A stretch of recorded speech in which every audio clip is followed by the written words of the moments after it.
meaning this is your personal financial value.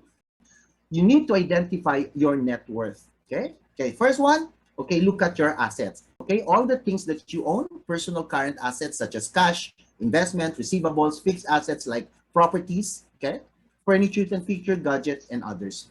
So, the next one, you identify your liabilities. All the money that you owe, yung mga pagkakautang mo, meaning this is your personal financial value.